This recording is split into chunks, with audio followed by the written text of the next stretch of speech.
तो हम स्टार्ट करते हैं।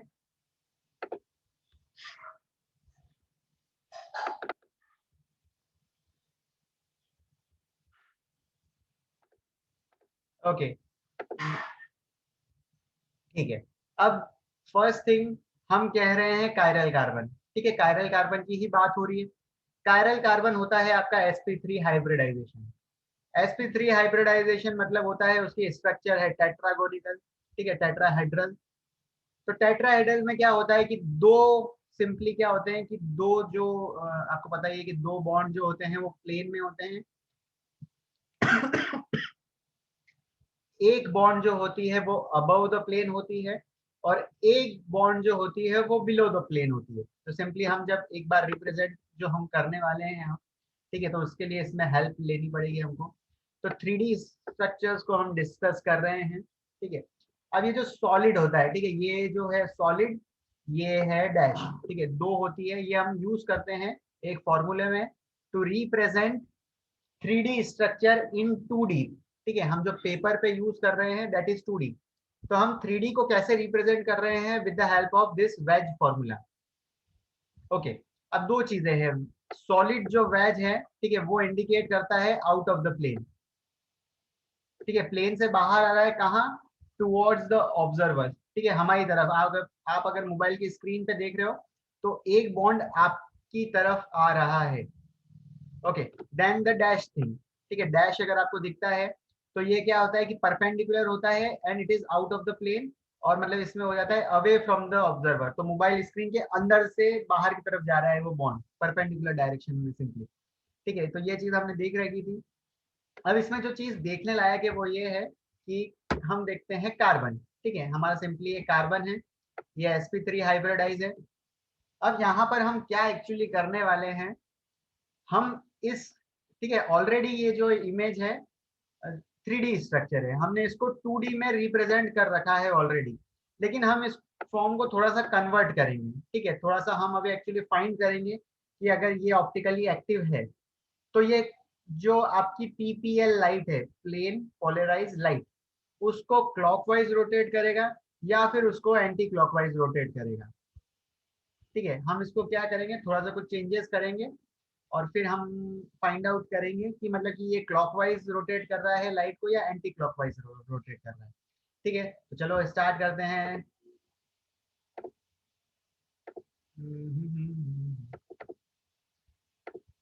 ओके, दो चीजें देखेंगे हम।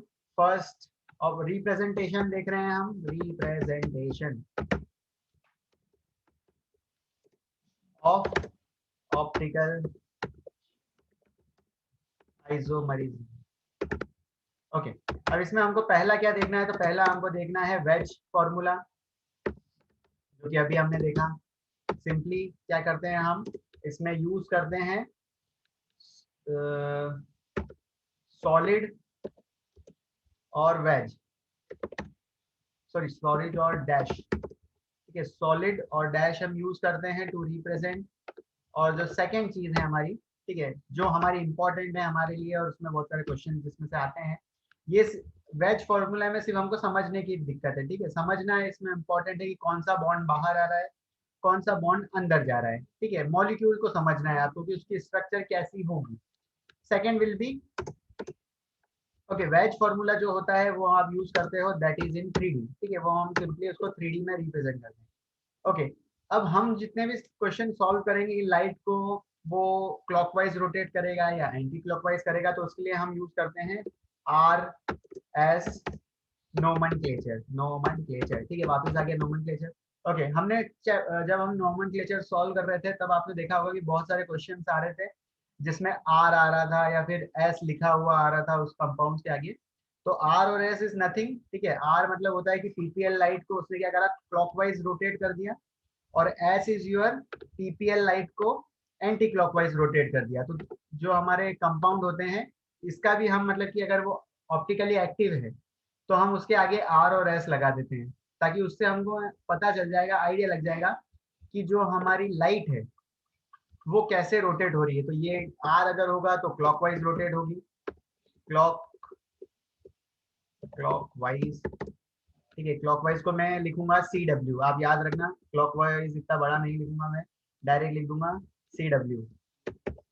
और फिर दूसरा जो होगा जो एस है, ठीक है, अगर एस अगर हम लिख रहे हैं तो एस का मतलब हो जाएगा बच्चों, it will be anti clock wise. इसको मैं शॉर्ट फॉर्म में लिखूंगा आगे ACW। ठीक है, तो A.C.W simply, clockwise and anti clockwise. ठीक है, तो जैसे कि कंपाउंड अगर कुछ भी आपको दे रखा है, लैक्टिक एसिड है, okay, what is the formula for lactic acid? 2 hydroxy propanoic acid.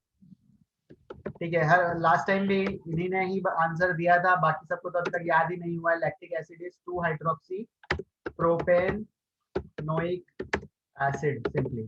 ठीक है, यही होता है आपका लैक्टिक एसिड।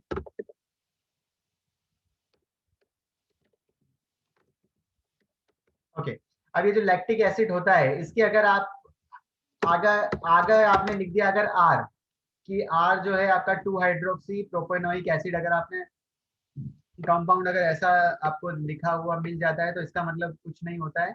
आर लिखा है कि मतलब कि ये लैक्टिक एसिड है। ठीक है, ये ऑप्टिकली एक्टिव है और ये क्या कर रहा है, लाइट को, ठीक है, आपकी जो लाइट आ रही है, जो आपकी एक PPL लाइट ऐसे आ रही है, और जब हम इसको निकोल प्रिज्म से पास कर रहे हैं, ठीक है, निकोल प्रिज्म हमने देख रखा है क्या डिवाइस होती है, उसमें कैल्शियम कार्बोनेट यूज करते हैं। ठीक है, यहाँ से जब ये PPL लाइट पास हो रही है और इसके अंदर हमने कंपाउंड भर दिया, चलो ठीक है, यहाँ पर हमने कंपाउंड हमारा टेस्ट करने के लिए इसमें भर दिया कि हमने रख दिया 2 हाइड्रोक्सी प्रोपेनोइक एसिड। ठीक है, हमने PPL लाइट मिल गई हमको, और फिर हम जब इस कंपाउंड को टेस्ट कर रहे हैं, ठीक है, तो ये लाइट क्या हो रही है बच्चों, आपकी क्लॉकवाइज रोटेट हो रही है, मतलब कि जो आपकी स्ट्रेट लाइन है उससे वो क्लॉकवाइज थोड़ी रोटेट हो गई सिंपली। अगर यही लाइट अगर लेफ्ट साइड रोटेट होती प्लेन के, तो हम इसको बोलते थे एंटी क्लॉकवाइज। तो ये कॉन्फ़िगरेशन अगर क्लॉकवाइज रोटेट होता है तो हम इसको बोल देते हैं दिस विल बी आर, अगर वो एंटी क्लॉकवाइज रोटेट होता है तो हम उसको कह देते हैं एस। बहुत सिंपल सी चीज है, समझ में आ गई, आगे चलें। Yes sir.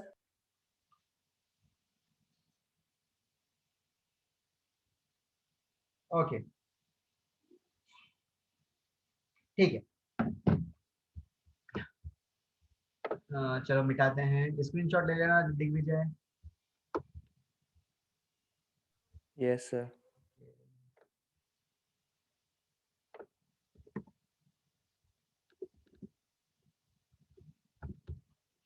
चलो, अब जो चीज इसमें सबसे पहले हम देखने वाले हैं, ठीक है, हम थोड़ा सा देख लेते हैं वेज फॉर्मूला वाला जो 3D में हम रिप्रेजेंट करते हैं। ओके, अब जैसे कि हम मान लेते हैं कि हमारा एक कार्बन है, तो हमने मान लिया एक कार्बन। इसमें मैं क्या कह रहा हूँ कि आपके जो 2 बॉन्ड होते हैं, ठीक है, ये हम 2 बॉन्ड बना लेते हैं, पहला बॉन्ड ये रहा और दूसरा बॉन्ड ये रहा। अब ये जो 2 बॉन्ड है that is in the plane. ठीक है, आपने जो प्लेन ले रखा है जिसमें कार्बन है, यहाँ पर एक डिफरेंट आपका ग्रुप है, यहाँ नीचे भी आपका डिफरेंट ग्रुप है, और ये एक प्लेन में है। अब जो हम दूसरा प्रोजेक्शन यूज करते हैं, ठीक है, जैसे कि हम यूज करते हैं,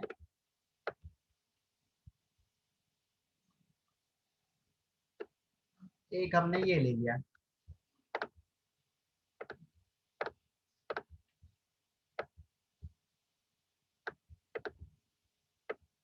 ठीक है, अरे इसमें भर देंगे हम कलर। ठीक है, तो ये आपका सॉलिड एक बॉन्ड है। ठीक है, थोड़ा सा ट्राई कर रहा था, बेकार हो गया है। ठीक है, ये आपका सॉलिड है, और सिंपली एक और बॉन्ड जो होगा, ठीक है, वो सिंपली आपका डैश होगा, ये डैश बॉन्ड। थोड़ी सी मेरी हैंडराइटिंग खराब है कंप्यूटर पे। ठीक है, तो ये दोनों तो सेम प्लेन पर है, ये प्लेन पर है, ये प्लेन पर है, ये प्लेन के अंदर जा रहा है ये वाला, और ये प्लेन के बाहर की तरफ आ रहा है। आपको समझना पड़ेगा, या 3D में आपको इमेजिन करना पड़ेगा। ठीक है, ये जो 2 बॉन्ड है they are in the plane, ये जो बॉन्ड है ये अबव द प्लेन, ये जो बॉन्ड है बिलो द प्लेन। तो इसकी स्ट्रक्चर आपको समझनी पड़ेगी। ठीक है, वेज में सिंपली आपको स्ट्रक्चर समझना है। ओके, चलो ठीक है, मैं इसको थोड़ा सा और बेटर करता हूँ।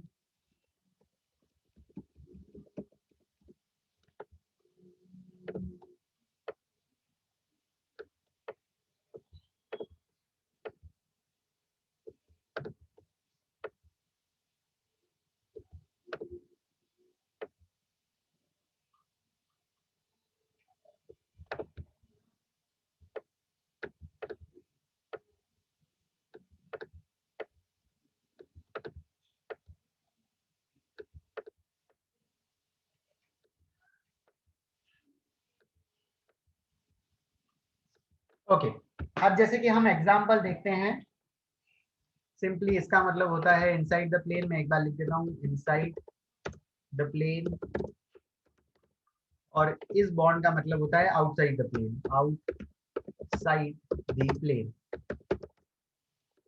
प्लेन नहीं प्लेन। ओके, ये जो दो बचे हुए हैं इन सेम प्लेन, ठीक है, ये मैं नहीं ड्रॉ कर रहा हूँ, ठीक है, जैसे आपको यहाँ पर बता देता हूँ, they are in same plane, same plane. Okay, ठीक है, अब जैसे एग्जांपल हम लेते हैं, ठीक है, मैंने कहा आपको लैक्टिक एसिड, जो 2 हाइड्रोक्सी प्रोपोनिक एसिड होता है आपका, हम उसको ही देख लेते हैं। तो हम लैक्टिक एसिड को, अरे नहीं खुलना है, स्टार्ट करना है। ओके, अब लैक्टिक एसिड हम लिख रहे हैं। लैक्टिक एसिड की जो स्ट्रक्चर होती है, चलो देखो वो देख लेते हैं हम। 2 पे हाइड्रोक्सी और प्रोपेनोइक एसिड, तो 2 पे हाइड्रोक्सी तो CH3, फिर CH3, देन CH,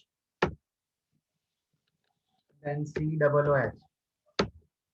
ओके, यहाँ पर एक आ जाएगा 2 पे हाइड्रोक्सी, तो यहाँ पर नीचे। ओके, क्या ये कायरल कार्बन है? Yes sir. Yes sir. Yes sir. ठीक है, अब ये जो स्ट्रक्चर है आपकी, ये तो कंडेंस स्ट्रक्चर है, या फिर हम इसको आप मानो कंप्लीट स्ट्रक्चर जो भी है, ठीक है। इस अगर ये कायरल है तो हम इसको क्या करते हैं, 3D में जब हम इसको इमेजिन करेंगे, ठीक है, तो इसकी स्ट्रक्चर कैसी हो जाएगी, तो हम मान लेते हैं कि जैसे कि यहाँ पर है, सबसे पहले दिख रहा है हमको COOH, तो हम मान लेते हैं ये रहा आपका COOH। ओके, नीचे जो आपका है यहाँ पर हम मान लेते हैं हाइड्रोजन। ओके, अब यहाँ पर क्या है कि ये एक दिख रहा है, जो 2 बॉन्ड बचे हुए हैं वो है OH, और दूसरा जो है वो है दूसरा कौन सा है, दूसरा है सिर्फ OH हो गया, CH3। ओके, अब यहाँ पर आपसे क्वेश्चन जो पूछा जा सकता है, कभी बेवकूफ बनाने के लिए डायरेक्ट ऐसा भी पूछ सकता है कि कौन सा ऐसा बॉन्ड होगा, ठीक है, वो होगा आउटसाइड ऑफ द प्लेन। ठीक है, तो ये डिपेंड करेगा कि आपको प्लेन में कौन से दे रखे हैं। ठीक है, प्लेन में अगर आपको ये 2 दे रखे हैं और सिर्फ OH दे रखा है या CH3 दे रखा है, तो आपको अल्टरनेटिवली फाइंड करना पड़ेगा सिंपली। तो आपको देखते से मतलब स्ट्रक्चर में बता पाओगे कि कौन सा बॉन्ड कहाँ है, ठीक है, और कौन सा मॉलिक्यूल, जैसे CH3 है तो CH3 जो होगा वो आउटसाइड द प्लेन होगा, और OH जो होगा वो अबव द प्लेन होगा या फिर इनसाइड द प्लेन सिंपली। ठीक है, इनटू द प्लेन भी आप कह सकते हो, और आउट ऑफ द प्लेन भी कह सकते हो। ठीक है, मैंने आउटसाइड लिख दिया है, आउट ऑफ द प्लेन लिखना था बेटर रहता। ठीक है, तो ये रिप्रेजेंटेशन है सिंपली इसका। ठीक है, अब जैसे कि एक और चीज, लास्ट टाइम मैंने बताया लैक्टिक एसिड, आज मैं एक और आपको कंपाउंड बताने जा रहा हूँ, वो भी आपको याद रखना, टार्ट्रिक एसिड। ठीक है, टार्ट्रिक एसिड जो होता है वो लैक्टिक एसिड का बड़ा भाई होता है। ठीक है, उसमें होती है 4 कार्बन की चेन, तो 1 2 3 4। ठीक है, ये आपको 2 कार्बन आपको दिख रहे होंगे, 4 कार्बन, एक कार्बन और बढ़ गया, बड़ा भाई है। वहां पर एसिड था तो एसिड यहाँ पर भी है। ठीक है, उसके दोनों एंड्स पर एसिड है, COOH, और बीच में उसके क्या होता है, हाइड्रोक्सी होते हैं। ठीक है, जैसे कि यहाँ पर लैक्टिक एसिड में जो कार्बन बीच वाला था उसमें था हाइड्रोक्सी, वैसे ही यहाँ पर भी 2 होते हैं OH, यहाँ पर OH, फिर यहाँ पर भी OH। ये जो स्ट्रक्चर हो जाएगी आपकी लैक्टिक एसिड का बड़ा भाई, इसको बोलते हैं टार्ट्रिक एसिड। ठीक है, ये हो गया आपका टार्ट्रिक एसिड सिंपल। ठीक है, याद हो जाएगा, अगली बार कोई दिक्कत तो नहीं। ओके, इसका नोमेनक्लेचर क्या होगा टार्ट्रिक एसिड का?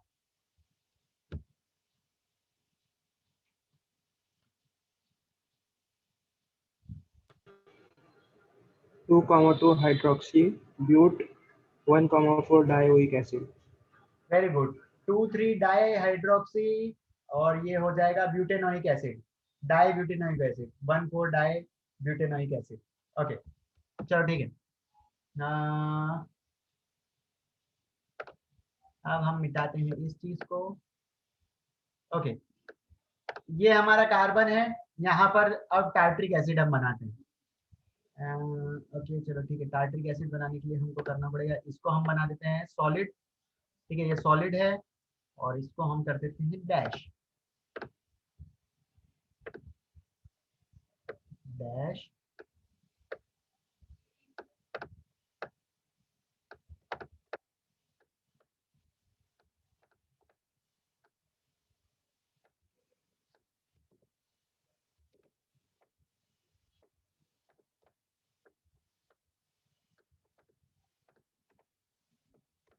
ओके, अब यहाँ पर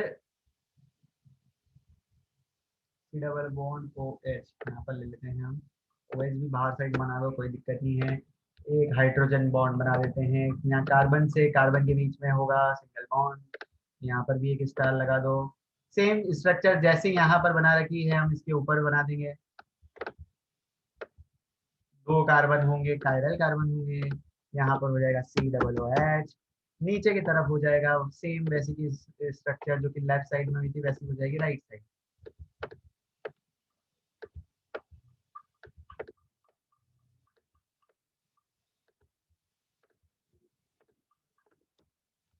ओके, अब मुझे यहाँ पर बताओ, क्वेश्चन है आपके लिए कि कौन कौन से बॉन्ड होंगे जो कि सेम प्लेन पर होंगे। ठीक है, कौन से वो बॉन्ड है जो कि सेम प्लेन पर हैं।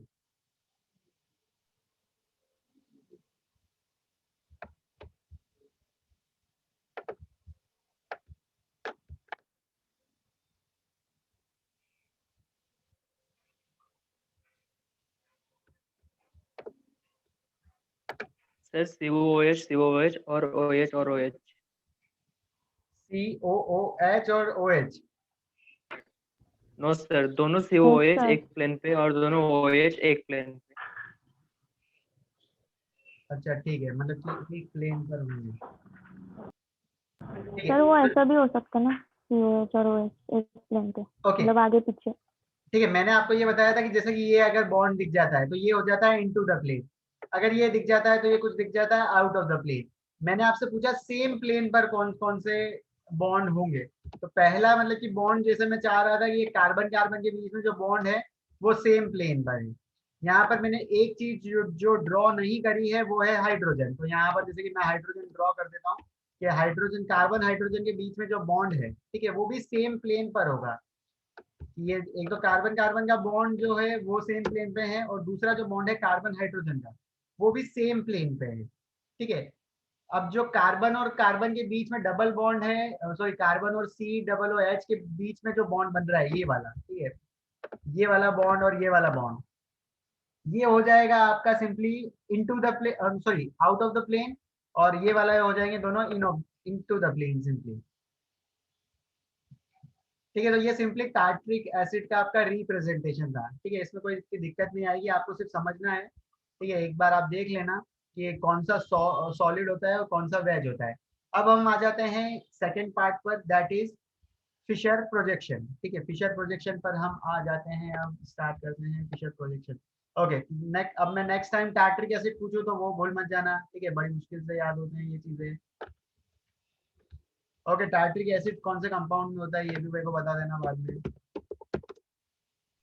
टैमरिन। ठीक है, इमली में होता है, मान लिया। ओके, अब हम देखते हैं 2D में।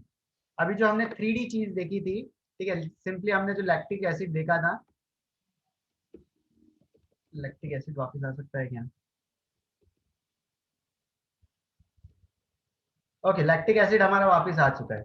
ओके, अब हम क्या कर रहे हैं, और अरे यार सब एक साथ ज्वाइन हो जाओ, मैं एक एक करके क्या ज्वाइन हो जाऊँ। ओके ठीक है, अब ये जो लैक्टिक एसिड है, ठीक है, हमने 3D में रिप्रेजेंट कर रखा है।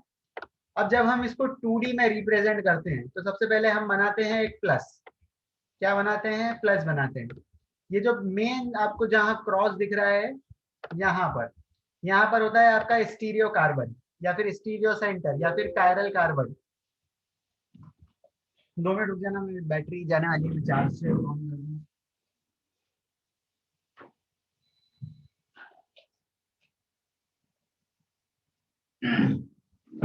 ओके, जब हम इसको 3D से 2D पर रिप्रेजेंट करते हैं तो हम कैसे करते हैं वो आप समझना ध्यान से। सबसे पहले आप कोई सी भी एक चीज ले लो, तो जैसे हमने लिया ये CH3, ठीक है, ये और OH ये दोनों क्या है? अपोजिट में है, एक अंदर की तरफ है एक बाहर की तरफ है। ध्यान से सुनना, एक अंदर की तरफ है एक बाहर की तरफ है। तो आप अगर ले रहे हो इस साइड, लेफ्ट साइड CH3 ले रहे हो, तो इसके अपोजिट में हमेशा OH आना ही चाहिए। क्या करा मैंने? वापस बताता हूँ, CH3 और OH जो है एक जा रहा था इनटू द प्लेन, एक जा रहा था आउट ऑफ द प्लेन। तो यहाँ पर जब मैंने प्लस साइन पे CH3 अगर रिप्रेजेंट करा तो उसके जस्ट अपोजिट में मैं रिप्रेजेंट करूंगा OH को। अब जो बची हुई चीज है उसको मैं रिप्रेजेंट कर देता हूँ। यहाँ पर है COOH, तो ये हो गया COOH, और इसके सेम प्लेन में क्या है तो H है, तो यहाँ पर नीचे लिख देता हूँ मैं H। ठीक है, तो यहाँ से हमने क्या कर दिया है, 3D को 2D में रिप्रेजेंट कर दिया है। ठीक है, लैक्टिक एसिड जो है हमारा उसको हमने सिंपली क्या कर दिया है, 2D में अरेंज कर दिया है। ओके, अब हम देख लेते हैं कि हम कैसे फाइंड आउट करेंगे कि ये R है, ठीक है, या फिर ये S है। ठीक है, क्लॉकवाइज रोटेट करेगा या एंटी क्लॉकवाइज रोटेट करेगा, कैसे पता चलेगा, जितने अलग अलग डिफरेंट ग्रुप होंगे वो कैसे होंगे, क्या होंगे। तो पहले हम देखते हैं थोड़े बहुत ग्रुप्स, ठीक है, उसके बाद हम देखेंगे उसके R और S हम कैसे करते हैं।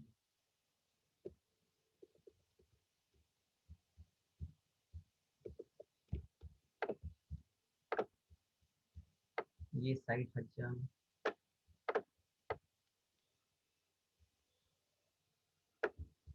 ओके, रूल्स फॉर RS ये नोट कर लेना। जैसे हमने कायरल कार्बन के मैंने 2 पॉइंट बताए थे, वैसे ही मैं रूल्स बताता हूँ R और S कैसे फाइंड आउट करते हैं। पहले आपको डिसाइड करनी है, ठीक है, आपको नंबरिंग करनी है on the basis of priority.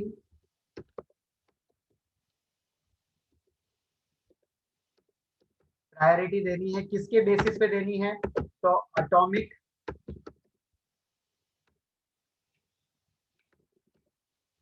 जितना भी एटॉमिक मास है उसके बेसिस पे प्रायोरिटी देनी है, ये पहला रूल है। ठीक है, और सबसे लोवेस्ट जो है, ठीक है, लोवेस्ट जो आपका होता है जिसका एटॉमिक बेस सबसे लोवेस्ट होगा उसको प्रायोरिटी आनी चाहिए लास्ट। ठीक है, उसको लास्ट प्रायोरिटी आनी चाहिए। तो जनरली प्रायोरिटी आप डिसाइड कर लेना। जैसे कि सबसे बड़ी प्रायोरिटी आपको दिख रही है, कंपेयर करेंगे हम। ठीक है, पहले पॉइंट सुन लेते हैं। रूल 1 है, आपको नंबरिंग करनी है 1 2 3 4 किसके बेसिस पे, एटॉमिक मास के बेसिस पे सिंपली। सेकेंड पॉइंट क्या है, आपको फिर आपको देखना है जब आपने नंबरिंग कर ली तो 1 2 और 3, ठीक है, 1 2 3 हम देखेंगे ये कैसे रोटेट हो रहा है। ठीक है, 1 2 3 हम इस स्ट्रक्चर में देखेंगे कि आपने जब यहाँ पर नंबरिंग कर दी 1 2 3, उसके बाद ये कहाँ रोटेट कर रहा है, ये क्लॉकवाइज रोटेट कर रहा है या फिर एंटी क्लॉकवाइज रोटेट कर रहा है। तो उसके बेसिस पर हम कहेंगे ये R है या फिर S है। ठीक है, सिंपली यही 2 रूल हैं। कि दूसरा रूल थोड़ा इंपॉर्टेंट है कि लोवेस्ट प्रायोरिटी जो है, ठीक है, लोवेस्ट प्रायोरिटी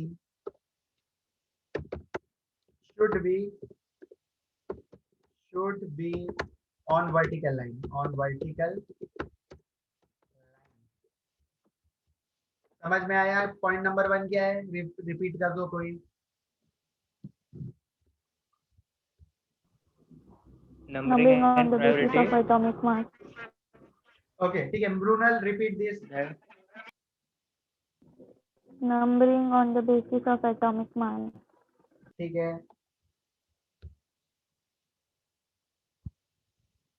सेकेंड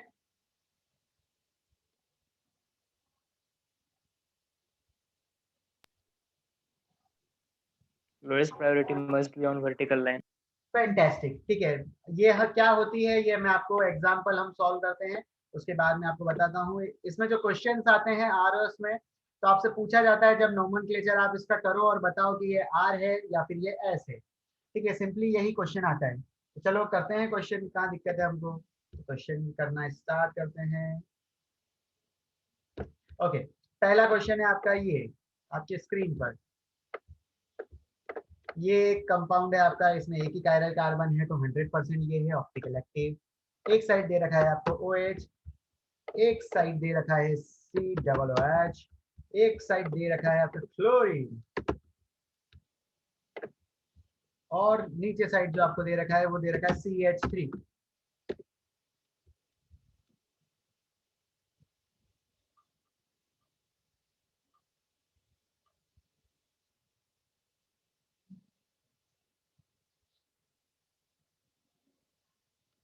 ओके चलो ठीक है, पहले डायरेक्ट टफ नहीं लेते हैं, थोड़ा समझने में दिक्कत हो जाएगी। ओके, पहले हम सिंपल सिंपल लेते हैं। सिंपल सिंपल जैसे कि क्या, तो पहले ले लेते हैं fluorine, fluorine, bromine, chlorine, okay iodine. Okay ठीक है, अब यहाँ पर मुझे ये बताओ कि सबसे ज्यादा एटॉमिक मास किसका होगा? अरे क्लोरीन है।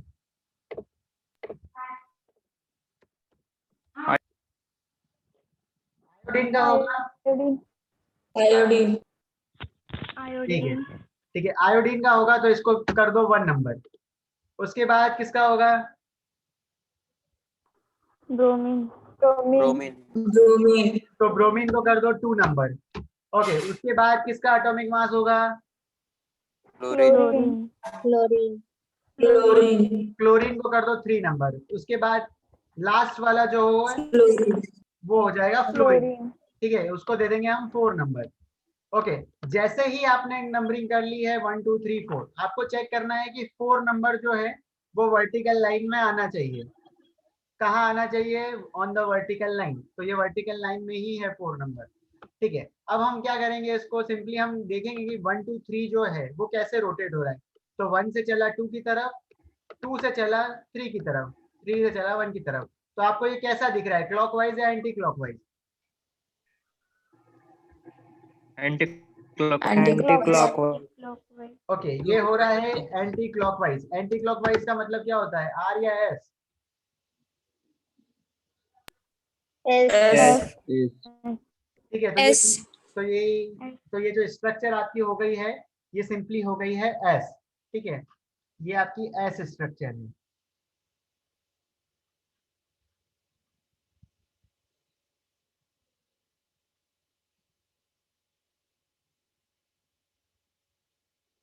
ओके ठीक है, अब ये एस हो गई है। नेक्स्ट क्वेश्चन करते हैं।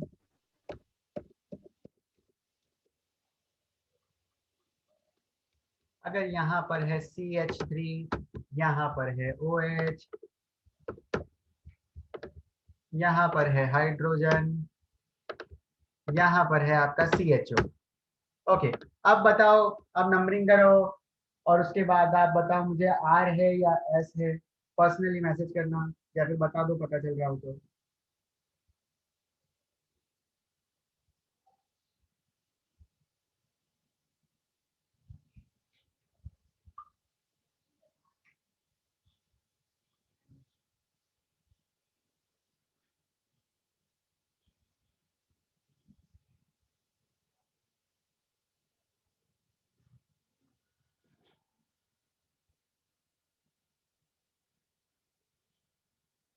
ठीक है, सबसे पहले जो चीज आपको देखनी है ना, तो वो आप एक एक एटम करके ही देखना है, एटम वाइज करना। टोटल एटॉमिक मास मत लेना कि CHO का क्या होता है या फिर OH का टोटल कितना आ रहा है, नहीं।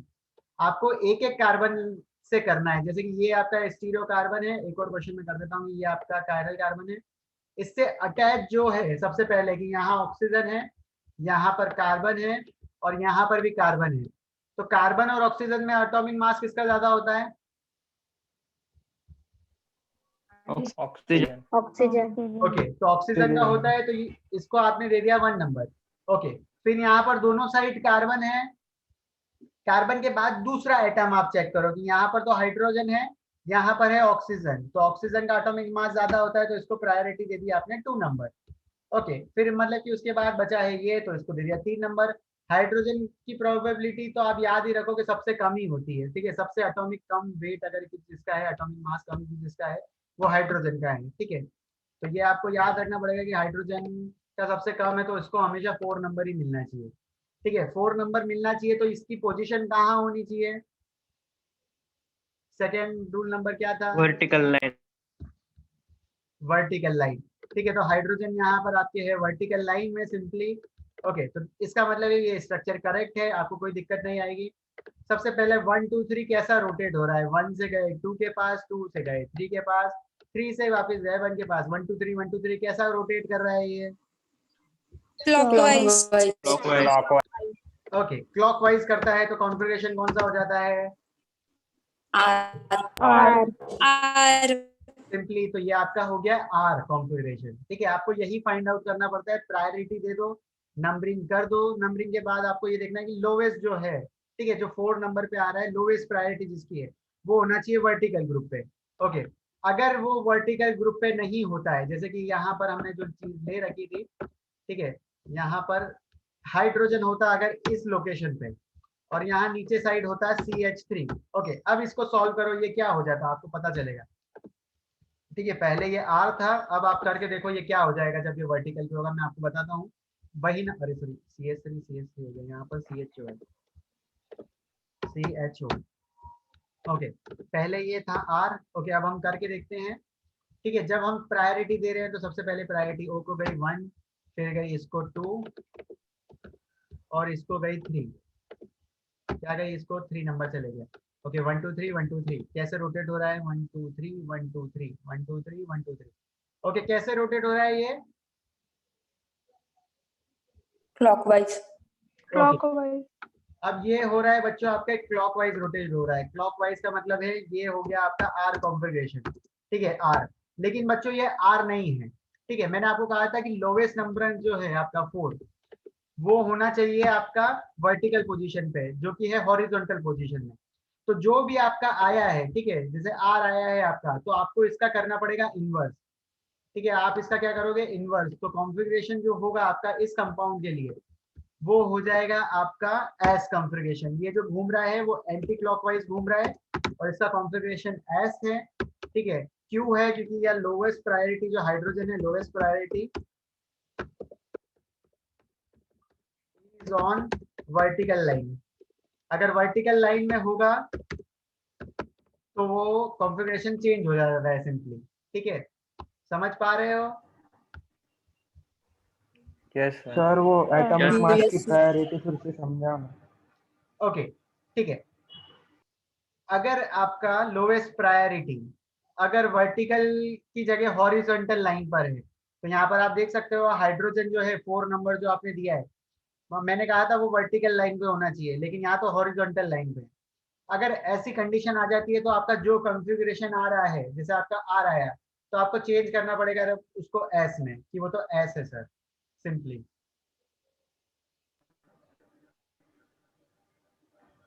समझ आई? पर वो हॉरिजॉन्टल पर है ना। चलो ठीक है, let's take a 5 minute break, वापस मिलते हैं। ठीक है, इसके क्वेश्चन और सॉल्व करेंगे, और लास्ट में मैं बाय फिनाइल आपको बता दूंगा। Yes sir. ठीक है, रूल नंबर 1 और 2 रिवाइज करके रखना, क्वेश्चंस बहुत सारे करेंगे, देखते हैं आप कर पाते हो कि नहीं। ठीक है, we will meet after Yes, sir. Break. Yes sir. Okay, मैं Bye, sir. ठीक 2-3 मिनट बाद ज्वाइन कर लूंगा, आप आ जाना फटाफट। Bye sir. Bye bye. Bye, sir.